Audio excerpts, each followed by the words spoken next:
अस्सलाम वालेकुम दोस्तों, मैं doctor Anas Hussain Taiba homeo clinic के साथ भाई का सामने आते हैं। आज बात करेंगे कि ये होम्योपैथ के पास जो पेशेंट आता है तो क्यों ठीक नहीं होता। पेशेंट आता है, दवाई लेता है, डॉक्टर दवाई सेलेक्ट करता है, पेशेंट को फ़र्क नहीं पड़ता, पेशेंट भाग जाता है। इसके पीछे कुछ फैक्ट होते हैं, कुछ चीज़ें होती हैं, कुछ वजूहात होती हैं जिसकी वजह से ये नाकामी होती है। मैं आपको मिसाल देता हूँ छोटी सी। फ़र्ज़ करें कि दर्दों का मरीज़ है, उसको दर्दें शुरू हो गई हैं। उसने पहले मरीज़ ने अपने तौर पे ब्रूफन, डाइक्लोफेनेक सोडियम और नेम्स और इस तरह की दूसरी मिलती जुलती मेडिसिन वो खाएगा, पेन किलर मेडिसिन का इस्तेमाल करेगा। और उसके बाद जब नहीं ठीक होगा, वो दवाइयाँ नहीं काम करेंगी, फिर किसी डॉक्टर के पास जाएगा एलोपैथिक, और फिर वो स्टीरॉयड पे लग जाएगा। स्टीरॉयड उसको देगा वो, या वो हैवी किस्म की देगा वो उसको पेन किलर दवाइयाँ, या स्टीरॉयड पे लगा देगा। तो जब मरीज़ कुछ अरसा दवाई खाता है, इस दौरान काफ़ी अरसा गुजार लेता है मरीज़, यानी कि बीमारी पक्की हो चुकी होती है। तो जब वो होम्योपैथिक के पास आता है तो होम्योपैथिक वाला जो है वो अपने सिम्टम के मुताबिक उसको दवाई देने की कोशिश करता है, और वो मरीज़ के ज़हन में होता है कि जो उसने एलोपैथिक मेडिसिन रिज़ल्ट लिया है वही रिज़ल्ट मांगता है मरीज़। लेकिन आपने उसको समझाना है कि भाई जो आपने रिज़ल्ट लिया है, जो आपने को रिज़ल्ट लिया आपने, वो उस वक़्त आपकी जो बीमारी थी वो एक्यूट थी, और इस वक्त जो आपकी बीमारी हो चुकी है, काफ़ी अरसा गुजर चुका है, ये अब क्रॉनिक हो गई है, यानी कि बीमारी पुरानी हो गई है। तो पुरानी बीमारी में टाइम लगता है और ठीक होने में वक्त लगता है। तो फ़र्ज़ करें कि हम उसको फार्मिका बोरोके लिखा टॉप क्लास की दवाई है जी, जोड़ों के दर्दों में अक्सीर आज़म लिखा हुआ है, हम देते हैं, नहीं काम कर। इसमें कुछ होम्योपैथिक डॉक्टर की भी कोताहियाँ होती हैं कि वो एक दो पोटेंसी जो यूज़ करते हैं वो हल्की करते हैं, क्योंकि हल्की पोटेंसी तो उस वक्त काम करेगी जब एक्यूट हालत में मरीज़ होगा, 3200 वगैरह। अगर मरीज़ सारे पापड़ बेल के आया हुआ है अपने पास आपके पास, तो फिर आप छोटी पोटेंसी में इसको दवाई दे रहे हो तो आप भी जुल्म कर रहे हैं उस पर। तो आपने हाई पोटेंसी की दवाई इस्तेमाल करें, और मरीज़ को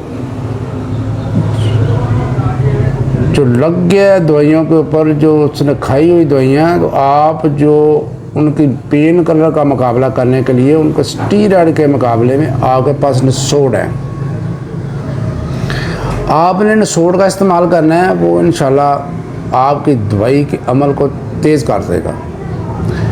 जब आप फार्मिका ऊपर निसोड लगा कर लगाएंगे तो रिजल्ट देगी दवाई आपको। अगर आप इसी तरह ब्राइने का मरीज़ है, रेस्टॉक का मरीज़ है, रोटा का मरीज़ है, कैल्शियम का मरीज़ है, इसी तरह लिडम पाल का मरीज़ है, आर्टिका का मरीज़ है, जो भी जो भी पेशेंट है किसी बीमारी का, वो दवाई आपको फिर रिज़ल्ट देगी अगर आप पीछे निसोड लगाते हैं और एलोपैथिक अद्वियात के असरात को ख़त्म करने की जो मेडिसिन बनती हैं वो लगाते हैं। तो आज बात करेंगे कुछ मैदे की दवाइयों के बारे में, करते हैं बात कि मैदे की दवाइयों में जो है क्यों हम फेल हो जाते हैं। तो इसी तरह का ये जो कंसेप्ट मैंने बताया, इसी तरह तमाम बीमारियों में कंसेप्ट ये चलता है। इस तरह चलता है, मैदे की बीमारी के अंदर इस तरह का चलता है, और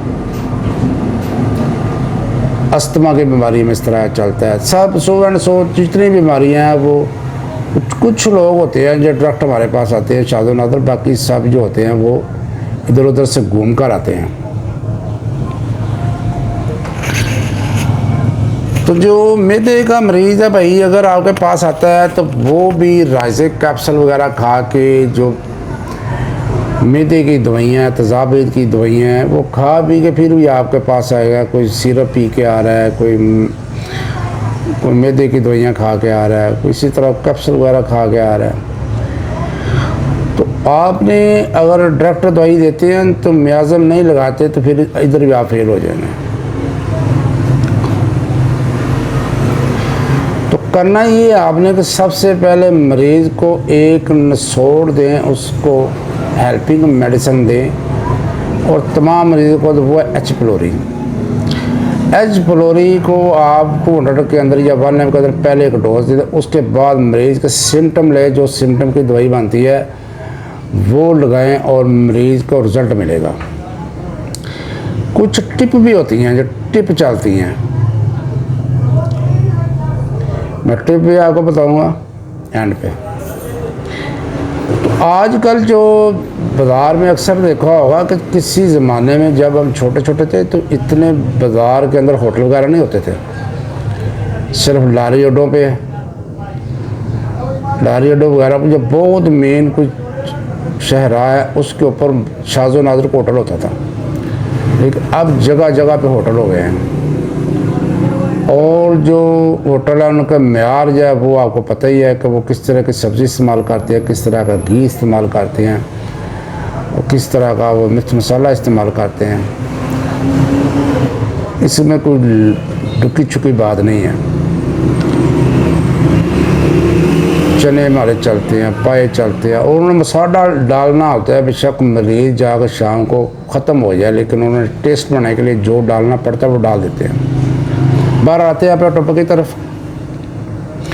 अगर आपके पास मरीज़ है जो चटपटी चीज़ें खा के है, चटपटी चीज़ें खाता है और उसको मरगन ग़ज़ा की ख्वाहिश है, वो चटपटी चीज़ें खाना चाहते हैं, जोशीला है मरीज़ थोड़ा सा, तो उसकी दवाई नक्स है। और इसी तरह जो मरीज़ जो मरगन ग़ज़ाओं से नफ़रत करता है, डेली बेकरी की चीज़ें ज़्यादा खा के, उसने केक वगैरह खाए हुए हैं, उसने पेस्ट्री वगैरह खाई हुई हैं, उसने दूसरी प्रोडक्ट खाई हुई हैं बेकरी की, तो उसकी दवाई पल्साटीला है। और पल्साटीला में प्यास का फकदान होगा, प्यास नहीं होगी पल्साटीला वाले को। अब कार्बोवेज की तरफ आ जाए, कार्बोवेज का मरीज़ ठंडे होता है, मरीज़ उसका जिस्म ठंडा होता है। अब मरीज़ आता है आपके पास को कहता है कि डॉक्टर साहब मुझे गैस होती है, मुझे बहुत गैस होती है, मेरे में मतलब डकार आते हैं ऊंची आवाज़ से, उसकी दवाई अर्जेंटन नट है। लेकिन इनको छोटी पोटेंशियल में इस्तेमाल नहीं करना आपने। अर्जेंटन में 200 से ऊपर 1 200 इससे ऊपर रिजल्ट लें आप, 30 के चक्कर से निकल जाएँ। अगर मरीज़ कहता है मुझे डकार भी नहीं आते, मुझे री भी खारिज नहीं होती, मुझे बस गुम सा रहता, पेट भारी रहता है, तो उसकी दवाई है रेफनेस टेवा। इसको इस्तेमाल कर रिजल्ट देंगे आप। इसके अलावा अगर मरीज़ आता है उसकी ज़बान में सफ़ेद है तो उसकी दवाई एंटम क्रोडम, उसकी ज़बान से मोटी तय होगी, सफ़ेद कलर की तय हमें नेट्रोफास में मिलती है, लेकिन उसके अंदर खटास होगी। तो ये चंद एक मेडिसिन है, इन्हीं के अंदर मरीज़ को घुमाना आपने। इसके अलावा जो जलन वगैरह है वो किस ज़्यादा टॉपिक आ जाता है, लेकिन वो वीडियो लंबी हो जाएगी। तो अब आपको बताता हूँ टिप ये है कि मरीज़ अगर आपके पास है गैस का, तो अगर हाँ एक बात रह गई सॉरी, अगर मरीज़ कहता है कि मुझे मैदे के ऊपर दर्द होती है, ऐसे महसूस होता है जैसे गोला है, तो उसकी दवाई एबस ना करा। अगर मरीज़ कहता है कि मुझे मैदे में दर्द होती है और साथ दिल की तरफ दर्द होती है तो उसकी दवाई है एबिस्कैन। ये 6-7 दवाइयाँ हैं, इनको घुमाएं, इसी के अंदर आपको मैदे का सेट हो जाएगी। कैंसर वगैरह का ज़्यादा टॉपिक है, तो वो लंबा हो जाएगी वीडियो, इंशाल्लाह फिर इसमें डिस्कस करेंगे किसी दिन।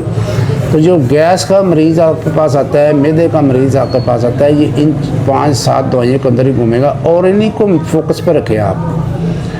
वैसे और भी दवाइयाँ हैं, चाइना है, आरएस वर्सिकुलर है, इसके अलावा गनेशिया है, ड्रेस्टिस है, वो काफ़ी सारी दवाइयाँ हैं और भी जिनको देखा जा सकता है। लेकिन आम जो मरीज़ 99% इधर ही इन दवाइयों के अंदर आपको मिलेंगे। अगर मरीज़ थोड़ा सा, आप अपना टिप बताता हूँ आपको, टिप कैसे इस्तेमाल करनी है आपने।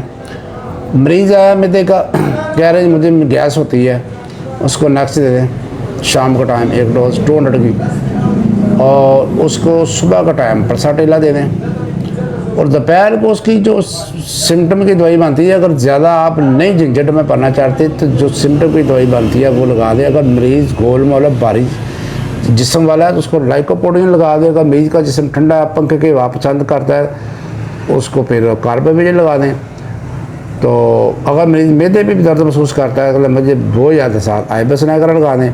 और कहता हूँ मैदे की 2 दवाइयों को पक्का रखें ना, परसानेक्स पल्स को, परसाटीला को, नेक्स को, उसके आगे जो सिम्टम की दवाई बनती है वो लगा दें। अगर आपको सिम्टम क्लियर कट मिल रहे हैं तो फिर ये दोनों दवाइयाँ को लगाने की कोई ज़रूरत नहीं है, वो हाई क्लास में दे दें। ज़बान के ऊपर तय जमी हुई है मरीज़ को, तो मरीज़ को दे दें अंटम क्रोडम 1 mcm में दे दें, रिज़ल्ट देगी आपको। इसके अलावा अगर मरीज़ कहता है कि मुझे डकार आते हैं, ऊंची आवाज़ से गैस होती है, तो अर्जेंटन नट दे दें आंखें बंद करके, 3-4-5-6 खुराकें खिला दें 2 दिन के लिए, उसके बाद प्लास्मा दे दें आप। और मरीज़ को दोबारा जब आए, मरीज़ को बोलोगे ये दवाई ले जाओ, ये 3-4 खुराकें फिर दोहराना, जब मर्ज दोबारा शुरू हो फिर रिपीट कर दे इसको, इंशाल्लाह आपको रिज़ल्ट मिलेगा और आपको दुआ में याद रखेंगे। ये था भाइयों का मौजूद का टॉपिक। उम्मीद है इंशाल्लाह भाइयों को वीडियो की समझ आ गई होगी।